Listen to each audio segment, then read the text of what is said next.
ಗುರೂಜಿ, ಧನಸ್ಸು ರಾಶಿ 2024ನೇ ಇಸವಿಯಲ್ಲಿ ಈ ರಾಶಿಯವರ ಜೀವನದಲ್ಲಿ ಹೊಸ ಹುಮ್ಮಸ್ಸೇನಾದರೂ ತರಲಿದೆಯಾ? ಧನಸ್ಸು ರಾಶಿಯವರಿಗೂ ಕೂಡ ಸ್ವಲ್ಪ ವೃಶ್ಚಿಕದವರಷ್ಟೇ ಅವರಿಗೂ ಕೂಡ ಈ ಬಾರಿ ಒಳಿತುಗಳನ್ನೇ ಹೆಚ್ಚು ಜೀವನದಲ್ಲಿ ಹೊಂದೋದಕ್ಕೆ ಅವಕಾಶಗಳು ಜಾಸ್ತಿ. ಈಗ ಹಾಲಿ ಅವರಿಗೆ ಗುರುಬಲ ಇದೆ, ಮೇ ನಂತರದಲ್ಲಿ ಗುರುಬಲ ತಪ್ಪತ್ತೆ. ಬಟ್ ತಪ್ಪಿದರೂ ಅದನ್ನು ವಿಶೇಷವಾಗಿ ಅದನ್ನು ತಪ್ಪಿತು ಅಂತ ದುಃಖ ಪಡಬೇಕಾಗಿಲ್ಲ. ಯಾಕೆಂದರೆ ಧನಸ್ಸು ರಾಶಿಯವರಿಗೆ ಶನೈಶ್ಚರ ಒಳ್ಳೆಯವನಾಗಿರುವಂಥದ್ದು ಬಹಳ ಅಪರೂಪದ ಸಂಗತಿ. ಹಾಗಾಗಿ ಶನೈಶ್ಚರ ಬಹಳ ಒಳ್ಳೆಯ ಸ್ಥಳದಲ್ಲಿ ಕೂತಿರೋದ್ರಿಂದ ಧನಸ್ಸು ರಾಶಿಯವರಿಗೆ ಧೈರ್ಯವನ್ನು, ಆ ಧೈರ್ಯದ ಕಾರಣಕ್ಕಾಗಿ ಆರ್ಥಿಕವಾದಂಥ ಸಿದ್ಧಿಯನ್ನು ಕೊಡೋದಕ್ಕೆ ಬಹಳ ಮಹತ್ತರವಾದಂಥ ಕಾಲದ ಸೃಷ್ಟಿ ಇದೆ.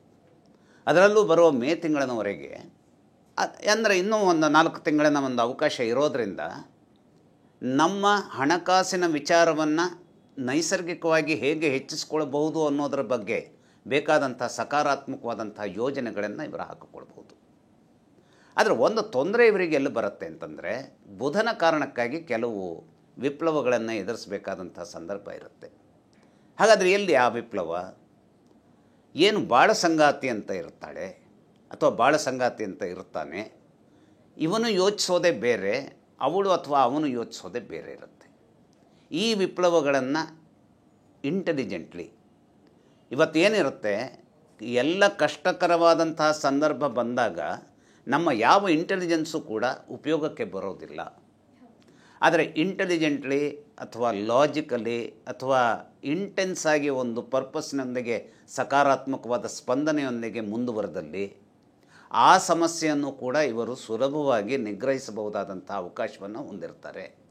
ಆದರೆ ಕೆಲವರ ಸಂದರ್ಭದಲ್ಲಿ ಏನಾಗಿರುತ್ತೆ, ಕಾಲದ ಸಂದರ್ಭ ರಾಶಿಯ ಕಾರಣಕ್ಕಾಗಿ ಒಂದು ರೀತಿಯ ಆಹ್ಲಾದಕತೆಯನ್ನು ನಿರ್ಮಾಣ ಮಾಡಿದೆ ಅನ್ನುವಂಥದ್ದು ಹೌದಾದರೂ ಕೂಡ ಇವರ ಜೀವನದ ಸಂದರ್ಭದಲ್ಲಿ ಅಕಸ್ಮಾತ್ ರಾಹು ದಶ ನಡೀತಾ ಇದೆ ಅಥವಾ ಕೇತು ದಶ ನಡೀತಾ ಇದೆ ಅಂತಾದರೆ, ಇಲ್ಲ ಶುಕ್ರನ ದಶ ನಡೀತಾ ಇದೆ ಅಂತಾದರೆ,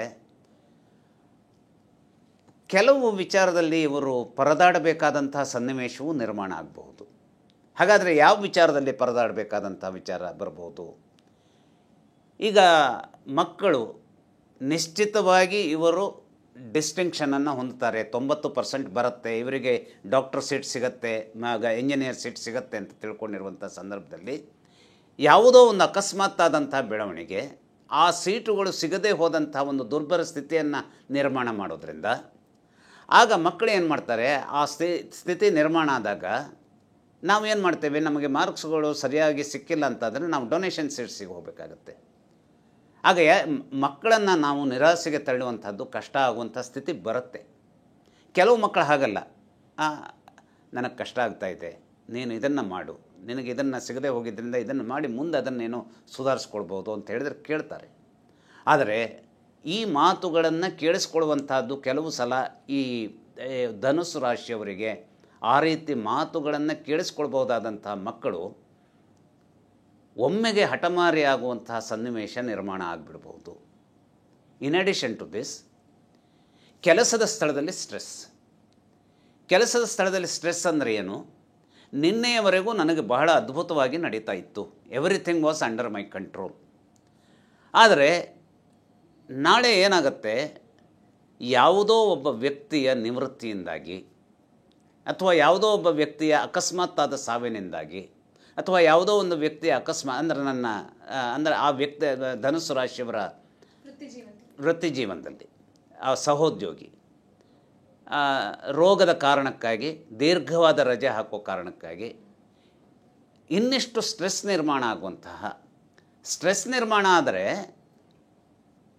ನನ್ನಲ್ಲಿ ಅನೇಕವಾದಂತಹ ಜವಾಬ್ದಾರಿಗಳು ಇರುವಂಥ ಕೆಲಸದಲ್ಲಿ ನಾನು ಮುಂದುವರಿತಾ ಇದ್ದೇನೆ. ಈ ಜವಾಬ್ದಾರಿಯುತವಾದಂಥ ಕೆಲಸದಲ್ಲಿ ಹೋಗ್ತಾ ಇರುವಾಗ ಅನೇಕ ನನ್ನ ಸಬಾರ್ಡಿನೇಟ್ಸ್ ನನಗೆ ಸಹಾಯ ಮಾಡ್ತಾ ಇದ್ದಾರೆ ಅಂತ ಹೇಳುವಂಥದ್ದು ಸಂದರ್ಭದಲ್ಲಿ ನನಗೊಂದು ಧೈರ್ಯ ಇರುತ್ತೆ. ಏನು, ನನ್ನ ಸ್ಟ್ರೆಸ್ಸುಗಳ ನಡುವೆಯೂ ಇವರು ಒಳ್ಳೆಯದಾಗಿ ಕೆಲಸ ಮಾಡ್ತಾ ಇರೋದರಿಂದ ಇದನ್ನು ಒಂದಿಷ್ಟನ್ನು ಇವರ ಮೂಲಕ ನಿಭಾಯಿಸ್ಬೋದು. ಆದರೆ ಅಲ್ಲೇ ಅಕಸ್ಮಾತ್ ಆದ ತೊಂದರೆ ಬಂದುಬಿಟ್ರೆ ಬಹಳ ಒಂದು ದುರ್ಬಲವಾದಂಥ ಕೆಲಸದ ಸ್ಥಳದಲ್ಲಿ ರಾಜೀನಾಮೆ ಕೊಟ್ಟು ಹೋಗ್ಬಿಡ್ಲೇನೋ ಅನ್ನುವಂಥ ಒಂದು ಒತ್ತಡಕ್ಕೆ ಒಳಗಾಗುವಂಥ ಸನ್ನಿವೇಶ ಇವರಿಗೆ ನಿರ್ಮಾಣ ಆಗ್ಬೋದು. ಇನ್ ಅಡಿಷನ್ ಟು ದಿಸ್, ಇದರ ಜೊತೆಗೇನೆ ಇನ್ನೊಂದು ತೊಂದರೆ ಬರುವಂಥದ್ದು ಏನು ಅಂತಂದರೆ, ಬಾಳ ಸಂಗಾತಿಯ ಆರೋಗ್ಯದ ವಿಚಾರದಲ್ಲಿ ಕೆಲವು ದುರ್ಬಲ ಸ್ಥಿತಿಗಳನ್ನು ಎದುರಿಸುವಂಥದ್ದು. ಈಗ ಮನೆಯಲ್ಲಿ ಗಂಡ ಹೆಂಡತಿ ಇಬ್ಬರ ಆರೋಗ್ಯವು ಚೆನ್ನಾಗಿ ಹೋಗ್ತಾ ಇದೆ ಅಂತ ಹೇಳಿದವಾಗ ಎಲ್ಲವೂ ಸರಳವಾಗಿ ನಡೀತಾ ಇರುತ್ತೆ. ಅದೇನೋ ಒಂದು ಎಕ್ಸ್ಟ್ರಾ ಟೆನ್ಷನ್ ಇದೆ ಅಂತ ನಮಗೆ ಅನಿಸೋದಿಲ್ಲ. ಹೋಗ್ತಾ ಇರುತ್ತೆ. ಹೆಂಡತಿ ಅವಳ ಪಾಲಿಗೆ ಅವಳು ಕೆಲಸ ಮಾಡ್ತಾಳೆ, ಗಂಡ ಅವಳ ಪಾಲಿಗೆ ಅವನು ಕೆಲಸ ಮಾಡ್ತಾನೆ, ಇಬ್ಬರು ಸೇರಿ ಮಕ್ಕಳನ್ನು ನೋಡ್ತಾ ಇರ್ತಾರೆ. ಆದರೆ ಬಾಳ ಸಂಗಾತಿಯ ಅಕಸ್ಮಾತ್ ಆದ ಯಾವುದೋ ಒಂದು ತೊಂದರೆ ಈ ಧನಸ್ಸು ರಾಶಿಯವರ ಮೂಲಭೂತವಾದಂತಹ ತೊಂದರೆಯಾಗಿ ಪರಿವರ್ತನೆ ಆಗೋದಕ್ಕೆ ಸಾಧ್ಯತೆ ಇರುತ್ತೆ. ಹಾಗಾಗಿ ಧನಸ್ಸು ರಾಶಿಯವರಿಗೆ ಒಳಿತು ಮತ್ತು ಕೆಡುಕುಗಳ ನಡುವಿನ ಮಿಶ್ರಣ ಇದ್ದು, ಒಳಿತುಗಳೇ ಜಾಸ್ತಿ ಅನ್ನುವಂಥದ್ದನ್ನು ನಾವು ಭಾಳ ಹಾರ್ದಿಕವಾಗಿ ಒಪ್ಪಿಕೊಳ್ತಾ ಇವೆರಡನ್ನೂ ಸರಿಯಾಗಿ ಬ್ಯಾಲೆನ್ಸ್ ಮಾಡಿಕೊಳ್ಳುವಂಥ ಒಂದು ಮನೋಸ್ಥಿತಿಯಲ್ಲಿ ಇವರು ಹೊರಟರೆ, ಧನಸ್ಸು ರಾಶಿಯವರು ಮೂಲಭೂತವಾಗಿ ಅವರದ್ದು ರಾಶಿಯ ತತ್ವವೇ ಏನೋ ಅದು ಬೆಂಕಿಯ ತತ್ವ. ಅದು ಬೆಂಕಿಯ ತತ್ವ ಅಂತ ಅವರು ಕೆರಳಿ ನಿಲ್ಲೋದಿಲ್ಲ.